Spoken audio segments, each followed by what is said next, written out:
Mom, does Daddy hate us? No, baby, Daddy doesn't hate us. Daddy loves you so much.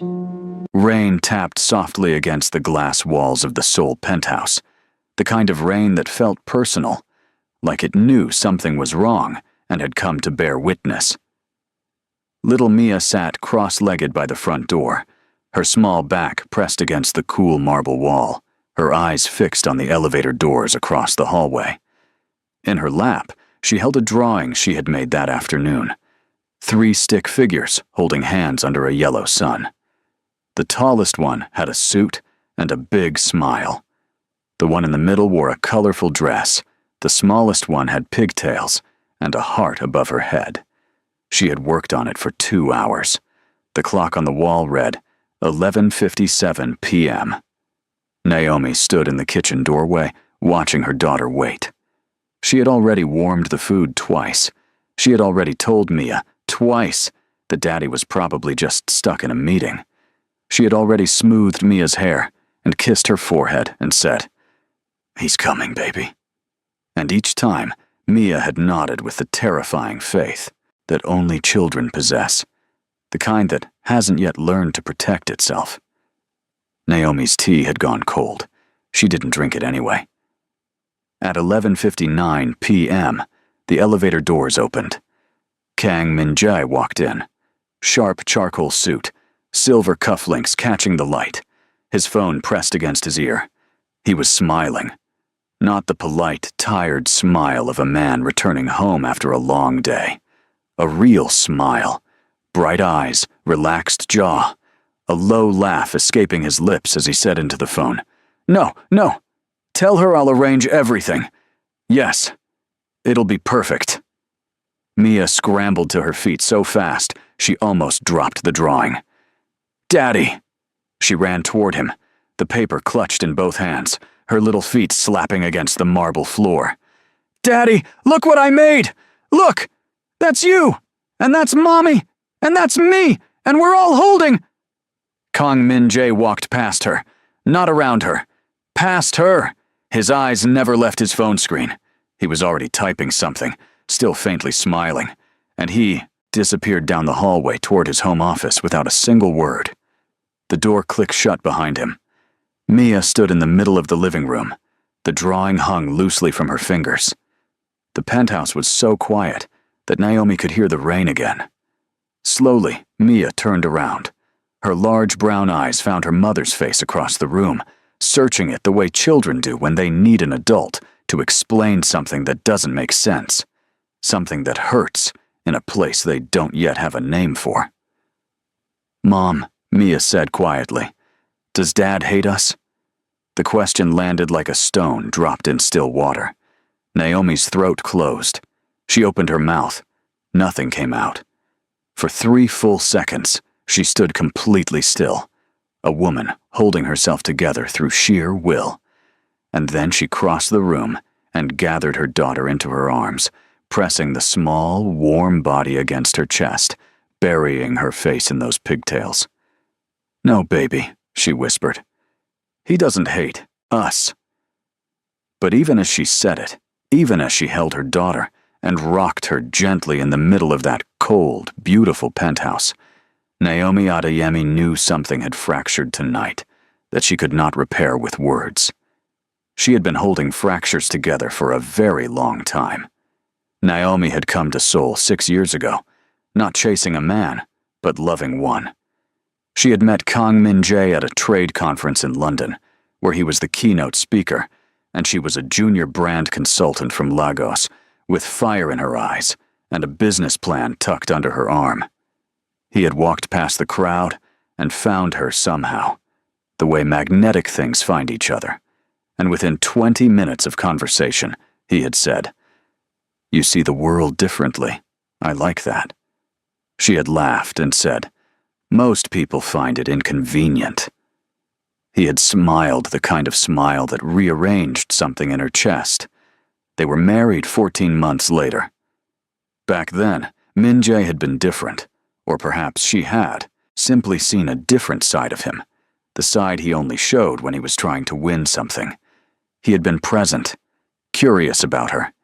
He used to call her in the middle of his workday just to say, "I was thinking about something you said last week." He used to sit on the kitchen counter while she cooked and ask her questions about her childhood in Ibadan, about her mother's fabric shop, about the patterns she used to trace with her fingers as a little girl. He used to look at her like she was the most interesting thing in any room. Then the company expanded. Then Mia was born.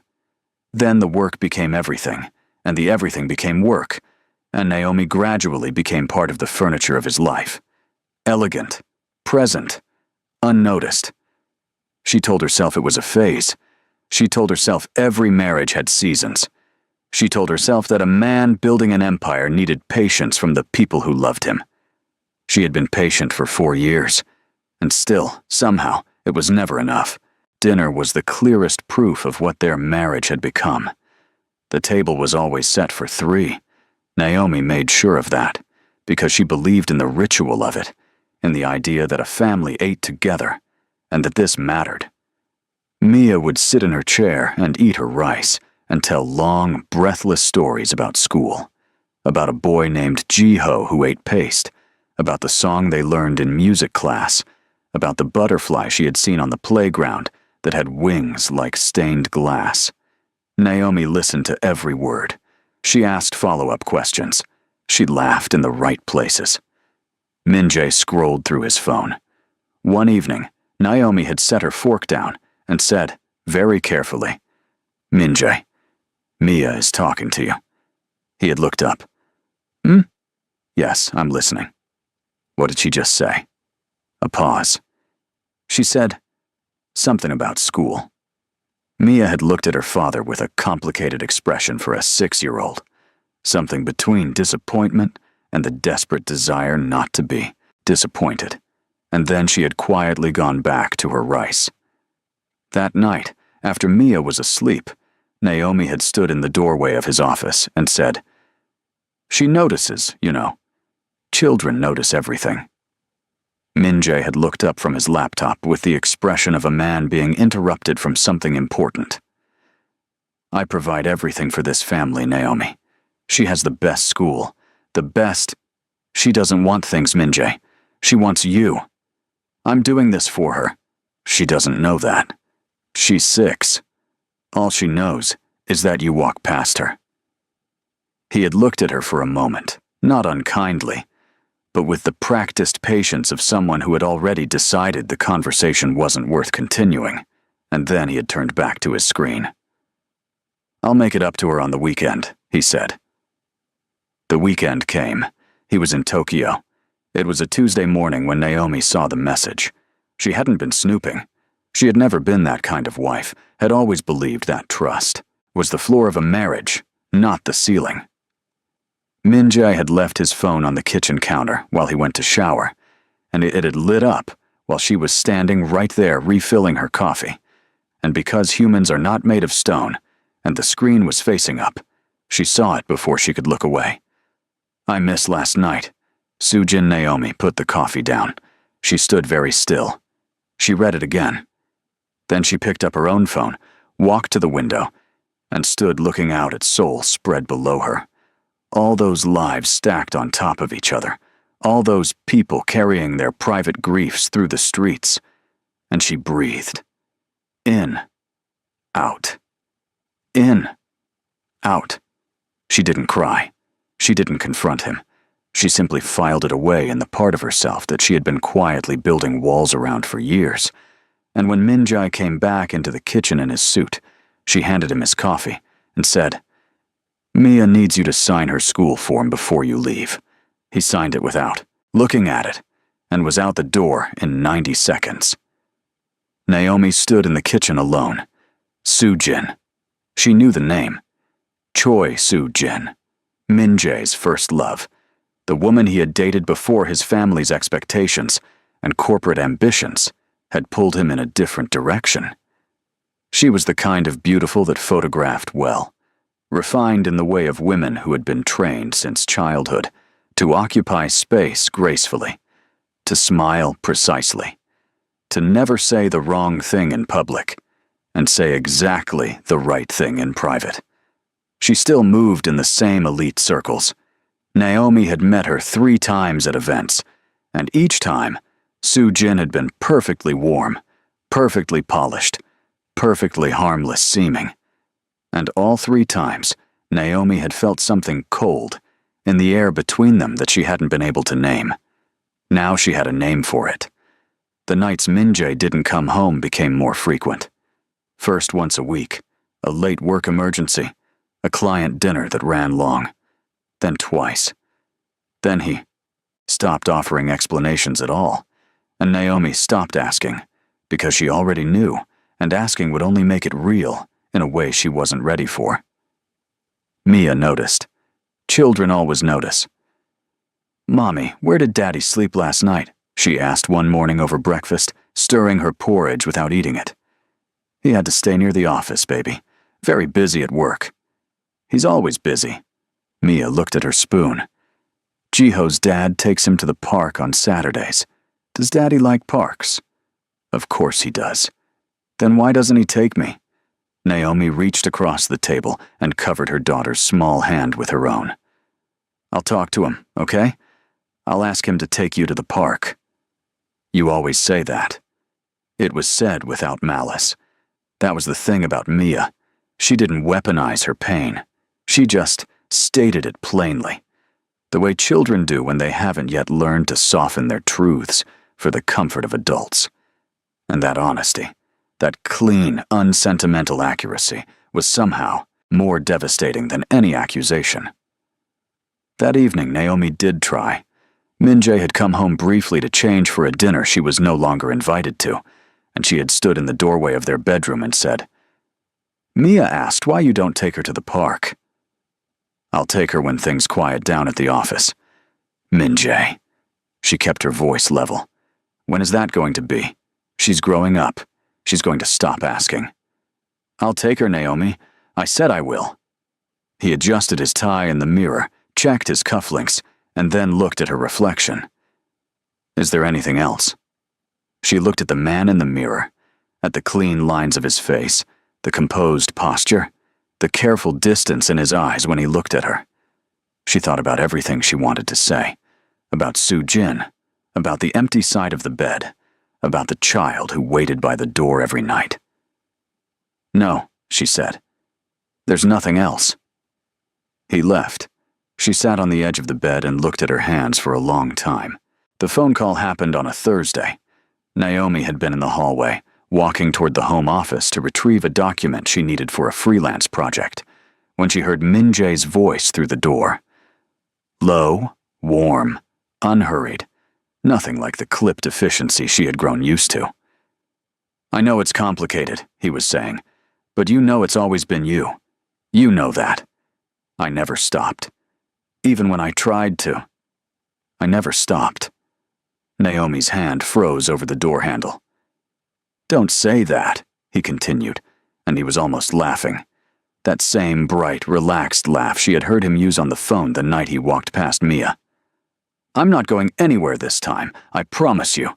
I know what I want now." She stood there. The hallway was cold. She couldn't feel her feet.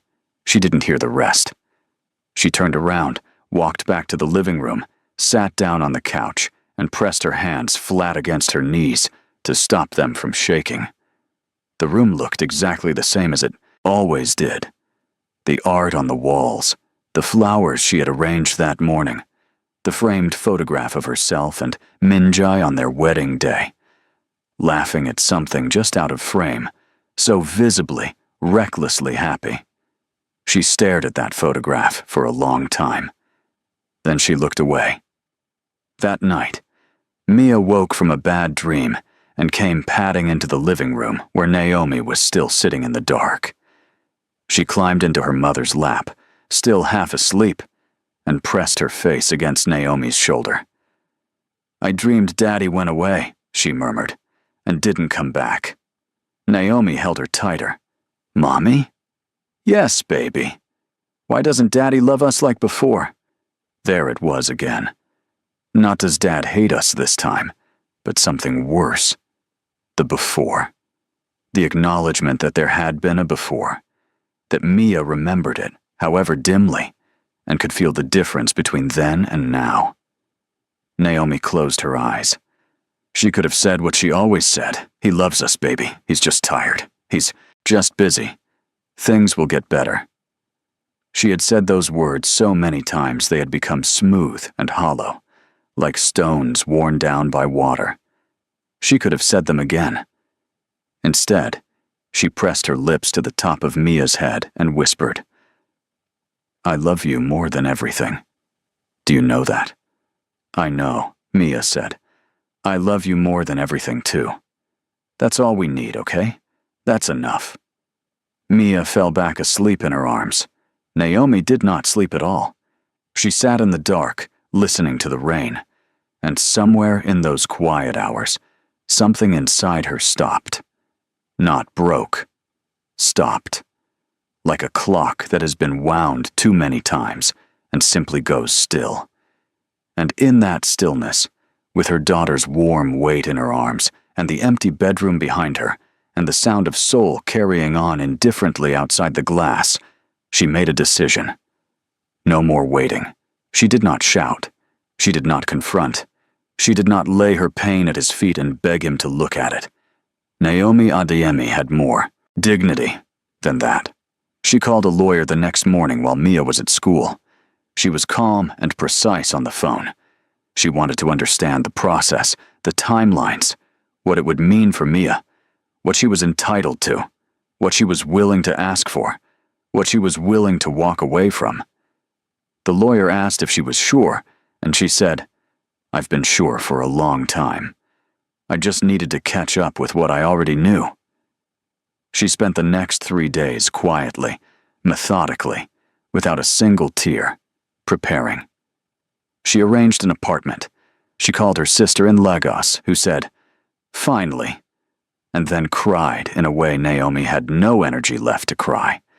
She packed the things that were hers, and Mia's, not vindictively, not theatrically, just practically, and she folded them into suitcases with the same focused calm she had brought to everything since that night on the couch. On the 4th day, she picked Mia up from school. Mia knew something was happening. She could feel the density of the air around her mother, the charged stillness of it, and she sat in the back seat of the car and watched Naomi's face in the rearview mirror as they drove back toward the penthouse one last time. "Mommy," she said finally, "are we going on a trip?" "In a way," Naomi said. When they got home, Naomi walked through each room one last time. She touched the kitchen counter where she had read that message. She stood at the window where she had stood afterward, looking out at the city. She looked at the dining table, set for 3, waiting for a man who hadn't sat there with intention in 2 years. She walked to the bedroom and looked at his side of the bed, untouched, cold, crisp. "I've been alone this whole time," she said aloud to no one. It wasn't said with anger. It was said the way you say the thing you have known for a long time once you finally allow yourself to say it. Like naming a country you have been living in without a map. She placed the divorce papers on the kitchen table, neat and flat, with a pen beside them. Then she picked up her suitcase. Mia was standing in the hallway, her small backpack on her shoulders, looking up at her mother with those enormous perceptive eyes. "Are we leaving Daddy?" she asked. Naomi crouched down to her level and looked into her face, her daughter's face, this beautiful, complicated, precious face that trusted her completely, and she said steadily, "We're going somewhere. We won't have to wait anymore." Mia considered this. Then she nodded. They walked out of the penthouse together. The elevator doors closed behind them. No goodbye, no scene, no backward look. Minjae came home late that night, later than usual. He was in a light mood. Soo-jin had been particularly warm. The evening had gone well. He had a meeting in the morning and a full week of momentum behind him. He set his phone on the counter, loosened his tie, and moved toward the kitchen for water. He saw the papers. He stopped. He picked them up. He read them once, then set them back down on the counter. He looked around the kitchen, at the empty counter, the cold stove, the absence of the sound he had gotten so used to ignoring. Then he walked through the apartment, the hallway, Mia's room, their bedroom, empty. He stood in the middle of the living room, looked at the divorce papers, looked at the window. "She'll come back," he said. Not to anyone, just to the room, just to the idea of it. The idea that this was not irreversible, that it was emotion, that she was making a point and would come back once she'd made it. He went back to his room. He slept. He did not call. 6 years is a long time when you're starting from nothing. Naomi knew nothing about running a business when she started. She knew textiles, had grown up in her mother's fabric shop, absorbing color and pattern, and the physics of cloth the way other children absorbed nursery rhymes. She knew the African luxury market had a story that the world hadn't heard properly yet. She knew there was something in her that needed to be built, that had always needed to be built, and that for years she had been building it quietly in the margins of someone else's life. Now she had the center. The first year was hard in the specific, unglamorous way that first years always are. She rented a small apartment in Ibadan, back in the city where she had grown up, where her mother still had the fabric shop, where Mia could have her grandmother's cooking and the sound of familiar voices. She converted the second bedroom into a workspace, and she worked every night after Mia fell asleep, sometimes until 2 or 3 in the morning, researching and designing and reaching out to people, and getting told no, and following up and getting told no again. She was rejected by 11 investors in the first 8 months. 11. The 12th meeting, she sat across from a woman who ran one of West Africa's most respected venture firms, and the woman said, "I've heard about your rejections. Why do you think they all said no?" Naomi said, "Because I was presenting it like a fashion brand. It's not a fashion brand. It's a cultural statement. There's nothing else in the global luxury market telling this story with this level of craft. I was too polite about what I was building. I should have walked in like I owned the category." The woman looked at her for a long moment. "That," she said, "is a correct analysis." She got the funding. The brand, Naomi A., launched quietly, beautifully, with a campaign that felt more like a visual poem than an advertisement. African textiles and silhouettes, global luxury quality, a story about identity and elegance and the audacity of women who build themselves from scratch. The campaign was shared 8,000 times in the first 48 hours. It was not an overnight success. Nothing real is. It was a slow burn, and then a tipping point. One celebrity wear, one major editorial, one collaboration that cracked open the European market. And then suddenly, Naomi A. was not a small brand from West Africa, but a name that commanded rooms. Mia grew up watching her mother work. She saw the late nights and the rejection letters and the days her mother made a cup of tea and sat at the desk and stared at the wall for 10 minutes before going back to the keyboard. She saw the victories, too. The first major order, the first store to carry the line, the day the magazine called and asked for a cover shoot. She saw what it looked like to build something from nothing, and it entered her the way formative things enter children. Deep, permanent, wordless. By the time Mia was 12, she no longer asked about her father. Not because it didn't matter, but because she had learned that some doors stay closed, and that the life on your side of the door is still worth living fully. Kang Min Joy, in those same 6 years, lived the specific ruin of a man who had everything and chose badly. Choi Soo-jin was everything he had remembered. Beautiful, sophisticated, completely at home in his world. For the first year, she was perfect. Present in the way Naomi had once been, engaged, attentive, knowing exactly what to say and when to say it. He had felt vindicated. He had felt that this was what he had been missing, what had made him restless, what had made the marriage feel like a responsibility instead of a choice. But Soo-jin had an instinct for useful things, and what she found useful, she used. She began attending his business meetings, not invited, but present, and Min-jae found he didn't mind, because she was smooth and charming and seemed to add something to the room. She offered opinions on deals. She had access to his networks. She introduced him to people who offered opportunities that seemed good until they didn't. The first bad deal cost him credibility. The second cost him a partnership he had spent 3 years building. The third, a real estate investment Soo-jin had pressed him toward, with a business associate she had been careful not to seem too close to, cost him a significant portion of the company's liquid assets and triggered an investor panic that took 6 months to even partially contain. Through all of it, his inner circle, the people who had been with the company long enough to have opinions, tried to warn him. His CFO put the numbers on paper in unmistakable language. His board raised concerns twice. Each time Min-jae listened and dismissed and went home to Soo-jin, who had a way of reframing every warning into an attack on his judgment, every concern into jealousy or disloyalty. He had always known his own mind. He had built an empire on trusting his instincts. He had stopped trusting his instincts the moment he started trusting hers. The collapse wasn't sudden. It was a long, grinding erosion.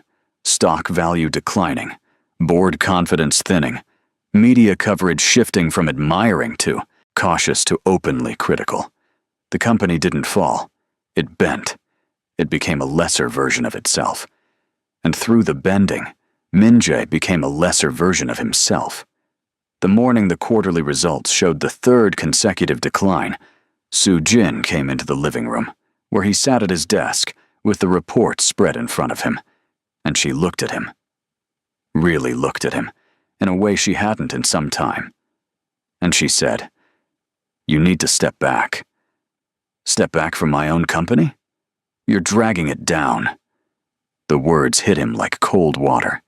He turned to look at her, and for the first time in years, he looked without the filter of what he had wanted her to be, without the golden light he had cast on her for so long. He looked at her the way you finally look at something when you're ready to see it. She was already looking toward the door. "You're not the man you used to be," she said. Her voice was not unkind. It was something worse. It was accurate and efficient, the voice of a woman completing a transaction. "And I can't keep doing this."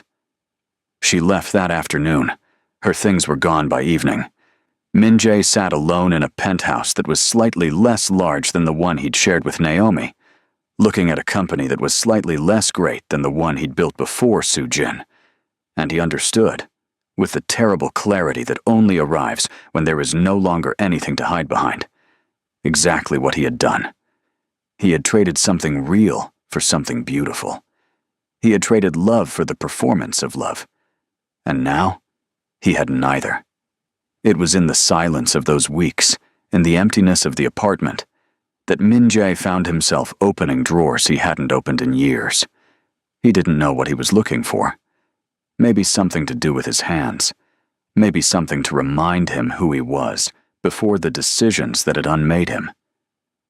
He found it in the back of a desk drawer, a child's drawing on folded paper, slightly worn at the creases, the colors bright and simple and sincere.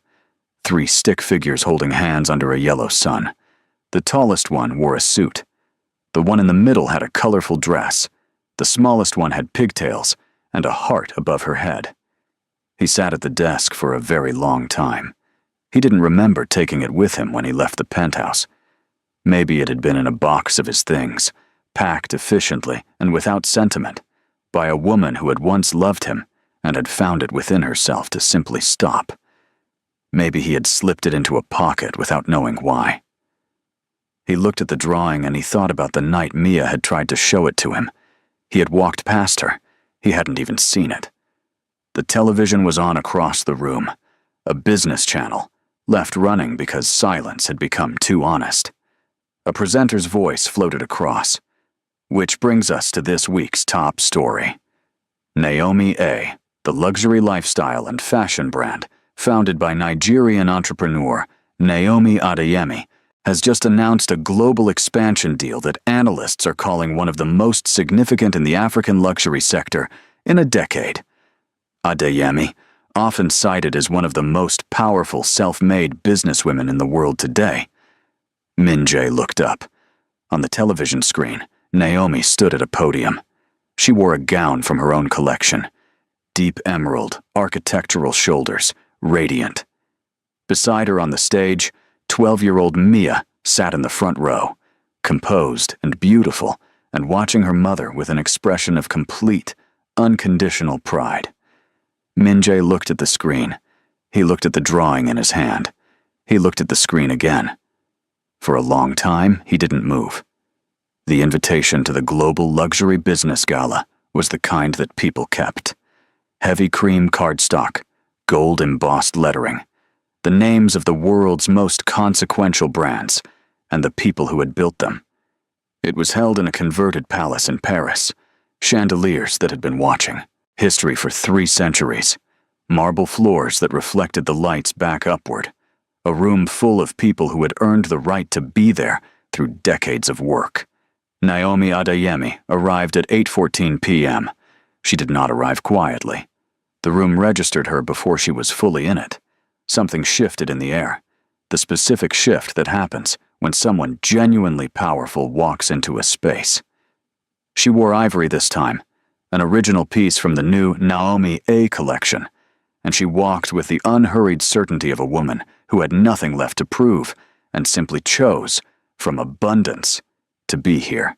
Mia was beside her, 12 years old, tall for her age, wearing a simpler version of her mother's aesthetic. Clean lines, 1 gold earring, and her grandmother's eyes. She walked the way she had learned from watching her mother, calmly, fully present, entirely herself. Naomi was talking to a French designer she had long admired, laughing at something he said, when she heard a familiar stillness somewhere to her left. She turned. Kong Minjai stood 20 feet away. He was still well dressed. He had always known how to occupy a suit, but there was something different about him, a quality she couldn't name immediately, and then she could. He looked like a man who had been cracked open and hadn't yet figured out how to close again. He was looking at her. She held his gaze for exactly 3 seconds, then turned back to her conversation. She had been prepared for this. She had known the gala would have him. His company was still on the guest list even in decline. The name still carried weight. She had known, and she had chosen to come anyway, because she had earned her place in this room, and she was not going to rearrange her life around his presence. Not anymore. She felt him approaching before she saw him. He moved through the room slowly, and the crowd parted for him not out of deference, but because he was moving with the careful deliberateness of someone who knows they have no right to be welcomed. Naomi. His voice was lower than she remembered. She turned to face him. Minjay. He looked at her. Really looked. The way people look when they've spent a long time carrying the image of someone, and then find that the real person has grown past the image. You look. He stopped himself. He seemed to understand that aesthetic observation had no place here. I've been following the company. What you've built is extraordinary. Thank you. A pause, heavy with everything that hadn't been said for 6 years. Naomi, Dad? They both turned. Mia stood slightly behind and to the right of her mother, looking at Kang Minjai with an expression that was careful and measured, and not at all childlike in its control, except that children shouldn't need that kind of control, and the fact that this one did set everything. Minjay's face changed. He looked at his daughter, and something in him broke in a way that was visible. A visible fracture across his composure, a man confronting the cost of his choices in the clearest possible form. She was 12. She was poised and beautiful, and she was looking at him with eyes that held no hostility and no warmth, only the particular sadness of someone who had learned not to expect. "Mia," he said, and his voice cracked slightly on the single syllable. He took a step toward her. "I'm your father. I know I know who you are," she said. Not rudely, just plainly. The way Mia had always stated things, with that clean, unsentimental accuracy that her mother had once called devastating. "I've thought about this moment," she continued, and her eyes were calm and full at the same time. I thought about what I would say. "Mia, are you going to leave again?" she asked. The question fell into the space between them. Min-jae's mouth opened. Nothing came out. Because there was no good answer. There was no answer that undid the years of absence, the drawings ignored, the bedtimes missed, the school forms signed without looking, the phone calls from rooms away, the nights Maya had sat by the door. There was no answer that addressed the question she was really asking, which was not logistical, but existential. Can I trust you? Are you safe? If I let you in, will it happen again? He could not promise it would not. He had no track record to offer. He had only remorse and the terrible belated understanding of what he had thrown away, and neither of those things was enough. Not here. Not for this. Naomi watched her daughter. She watched the steadiness in those 12-year-old eyes, and she felt a complicated grief. Grief that her child had needed to grow that steadiness at all, that life had made it necessary, and also a fierce protective pride in the person Mia had become. Then she stepped forward. Not aggressively, just forward, closing the distance between herself and this moment that she had been moving toward for 6 years without knowing it. "Min-jae," she said. He looked at her. "We waited for you," she said. "Every night. Mia waited at the door. I waited in the kitchen. We kept the food warm and we kept faith, and we told ourselves you were coming back. Not just physically, but the real you. The one who used to be present, who used to look at us like we were the best part of his day." She paused. "You never came." The words were not an accusation. They were simply the truth, stated in the quiet, irrefutable way that only earned authority can state truth. The authority of someone who had lived through something fully and come out the other side. "I know," he said. His voice was rough. "I know, Naomi. I was wrong. I'm not saying this so you can apologize," she said. "I'm saying it because I want you to understand. We waited for you. And then, one night, I was holding our daughter in the dark, and I realized that the waiting was taking something from her. Taking something from me. And I made a choice." She looked at him steadily. "We learned how to live without you." He closed his eyes. "And we are good," she continued, and her voice was not hard. It was something stronger than hard, something that had moved past hard into a place that was solid and clear and unmovable. "We are more than good. We have built something real, and we have built it ourselves, and there is not a single empty place in our lives that is waiting for you to fill it. Not anymore." She reached out and took Mia's hand. Mia looked up at her mother, and then back at her father. One long, clear look, the kind that sees without anger and without invitation. "I hope you find peace," Naomi said to him. "I really do." Then she turned, and they walked away. Through the chandeliers and the marble and the crowd of the most powerful people in the world, Naomi Adeyemi and her daughter walked away from Kang Min-jae. They didn't look back. They didn't need to. The room opened before them and closed behind them, and somewhere in that closing, the last thing that had been waiting to be resolved was finally resolved. Min-jae stood alone. Around him, the gala continued. Conversations and laughter, and the clink of crystal, and the smooth, ambient confidence of people who had built things. He was in the middle of all of it, and he was completely alone, and there was no one to call, and no position to retreat to, and no version of the story left that made him anything other than what he was. A man who had been loved, who had not shown up, who had lost the chance to deserve what had been freely offered. He reached into his jacket pocket and felt it there, the drawing he had been carrying for weeks now, folded and soft at the creases. 3 stick figures holding hands under a yellow sun. He looked at it for a long time. The chandeliers above him swam slightly. He didn't try to stop it. Because some reckonings need to be felt fully. Some losses need to be held without comfort or excuse. Some men need to stand in the middle of everything they have and everything they threw away and understand, not intellectually but in the bones, that certain things, once lost, do not return. That certain women, once they have learned to live without you, have no obligation to go back. That love is not a property that waits. That children do not pause their growing. That time, unlike money, cannot be recovered. He folded the drawing back into his pocket, and from across the room, he watched Naomi Adeyemi laugh at something a fellow CEO said. A real laugh, unguarded, full, the laugh of a woman who is happy in her actual life. And he understood that she had not ended up here despite him. She had ended up here regardless of him. That was the difference. And that was the truth that would stay with him the longest. Some people don't lose love. They lose the chance to deserve it.